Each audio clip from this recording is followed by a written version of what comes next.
కీలక నిర్ణయం తీసుకుంది. గచ్చర్ల భూసేకరణ నోటిఫికేషన్ను ఉపసంహరించుకుంది. ఫార్మా విలేజ్ల కోసం ఇచ్చిన భూసేకరణ నోటిఫికేషన్ను ఉపసంహరిస్తూ ఉత్తర్వులు జారీ చేసింది. లగచర్లలోని 580 మంది రైతులకు చెందిన 632 ఎకరాల భూసేకరణ నోటిఫికేషన్ను ప్రభుత్వం ఉపసంహరించుకుంది. ఆగస్టు 1న తెలంగాణ ప్రభుత్వం ఈ నోటిఫికేషన్ను జారీ చేసింది.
రైట్, తెలంగాణ ప్రభుత్వం కీలక నిర్ణయం తీసుకుంది. లగచర్ల భూసేకరణ నోటిఫికేషన్ ఉపసంహరించుకుంటుంది. ఫార్మా విలేజ్ల కోసం ఇచ్చిన భూసేకరణ నోటిఫికేషన్ ఉపసంహరిస్తూ ఉత్తర్వులు జారీ చేసింది. ఇదే అంశానికి సంబంధించి పూర్తి అప్డేట్స్ అందించేందుకు మా ప్రతినిధి రాంబాబు మనకి ఫోన్ లైన్లో సిద్ధంగా ఉన్నారు. రాంబాబు, చెప్పండి.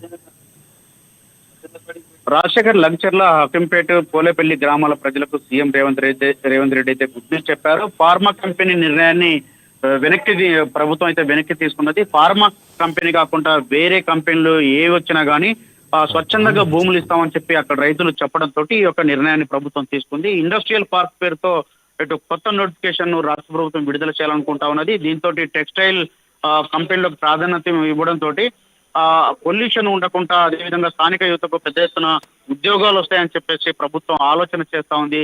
సీఎం సొంత నియోజకవర్గానికి సంబంధించినటువంటి, సొంత జిల్లాకు సంబంధించినటువంటి ఈ యొక్క మొన్న జరిగినటువంటి లగచర్ల ఘటనకు సంబంధించినటువంటి అంశంలో ఇప్పటికే దీనిపైన విచారణ కొనసాగుతుంది. అక్కడ జరిగినటువంటి కలెక్టర్ పై దాడికి సంబంధించినటువంటి అంశంలో ఇప్పటికే కొంతమందిని అక్కడ ఉన్నటువంటి మాజీ ఎమ్మెల్యే పట్నం నరేందర్ రెడ్డి, తన ప్రధాన అనుచరుడు సురేష్ తదితరులను ఇప్పటికే అరెస్ట్ చేసినటువంటి పరిస్థితి ఉన్నది. అక్కడ జరిగినటువంటి గిరిజనులు కలెక్టర్ పైన దాడి తర్వాత గిరిజనుల పైన జరిగినటువంటి సంఘటన, పోలీసుల లాఠీ చార్జ్ లాంటి అనేక అంశాల పైన ఎస్సీ ఎస్టీ కమిషన్లు స్పందించడము, కోర్టు దృష్టికి ఇవన్నీ కూడా రావడంతో ఈ యొక్క అక్కడ ఉన్నటువంటి తన సొంత నియోజకవర్గంలో ఇలాంటి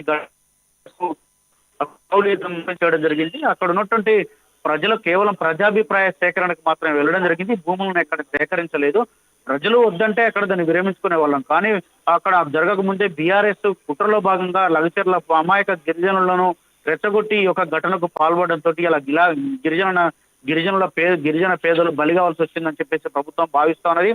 బీఆర్ఎస్ కుట్రలో అమాయకులు బలయ్యారని చెప్పేసి ప్రభుత్వం భావిస్తూ ఈ యొక్క నిర్ణయాన్ని వెనక్కి తీసుకుంటున్నట్టు కూడా స్పష్టం చేయడం జరిగింది. దీంతో లగచర్లకు సంబంధించినటువంటి ఈ యొక్క ఇండస్ట్రియల్ క్యారిడార్ భూసేకరణ, ఫార్మా పేరుతో చేసినటువంటి ఈ యొక్క భూసేకరణ రద్దు చేస్తున్నట్లయితే ప్రభుత్వం ప్రకటించింది. 2013 భూసేకరణ చట్టం సెక్షన్ 93 ప్రకారం ఈ యొక్క నోటిఫికేషన్ ను ఉపసంహరించుకున్నది. వికారాబాద్ జిల్లా కలెక్టర్ నుండి కూడా ఈ యొక్క దీనికి సంబంధించినటువంటి ఒక ప్రకటన కూడా విడుదల కావడం జరిగింది.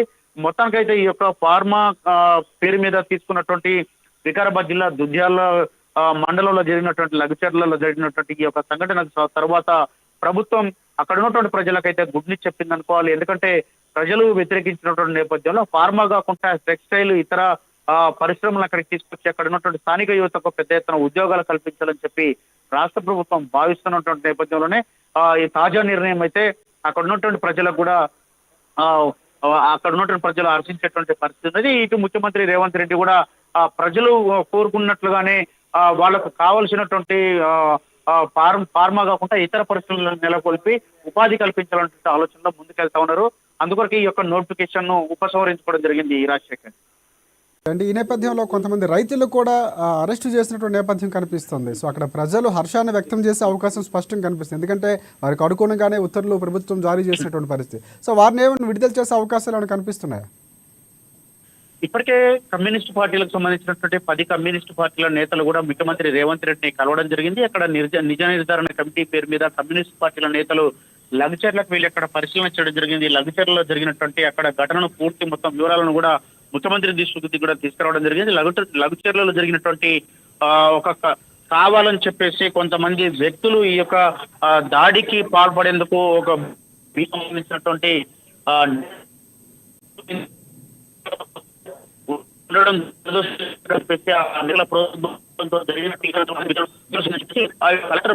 దాడిని కూడా తాము ఖండిస్తున్నామని చెప్పేసి అదేవిధంగా ఇటు తర్వాత గిరిజనుల పైన చోటు చేసుకున్నటువంటి సంఘటన ఆ తర్వాత వాళ్ళందరూ కూడా జైలు పాలు కావడం అనేది అది బాధాకరం అని చెప్పి దీన్ని ఇక్కడ ఉన్నటువంటి అమాయకులు ఎవరైతే ఉన్నారో వాళ్ళందరినీ విడుదల చేయాలని చెప్పేసి సంఘటనకు బాధ్యులైనటువంటి వాళ్ళని మాత్రమే ఇటు అరెస్టులు చేయడం శిక్షించడం అంటే చేయాలని చెప్పేసి అమాయక గిరిజనులను విడుదల చేయాలని చెప్పేసి కూడా కోరినటువంటి పరిస్థితి అనేది మొత్తం ప్రజలైతే హర్షాతిరేకాలు వ్యక్తం చేస్తా ఉన్నారు. మరొక వైపు ముఖ్యమంత్రి స్వయంగా ఇక ఫార్మా కాకుండా ఈ వేరే పరిశ్రమలను తీసుకొచ్చి ముఖ్యంగా ఇండస్ట్రియల్ పార్క్ పేరుతోటి కొత్త నోటిఫికేషన్ కూడా విడుదల చేయాలని చెప్పేసి భావిస్తున్నది. అక్కడ టెక్స్టైల్ కంపెనీకి ప్రాధాన్యత ఇస్తూ అక్కడ ఉద్యోగాలు కల్పించేటువంటి లక్ష్యంతో ఈ యొక్క టెక్స్టైల్ పార్కులు లేకపోతే టెక్స్టైల్ ఇండస్ట్రీని అక్కడ నెలకొల్పేందుకు ప్రభుత్వం ముందుకెళ్లేటువంటి అవకాశం కనపడుతుంది. Rajasekhar, thanks for updates Rambabu.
Right, వీపుకున్న బుల్షన్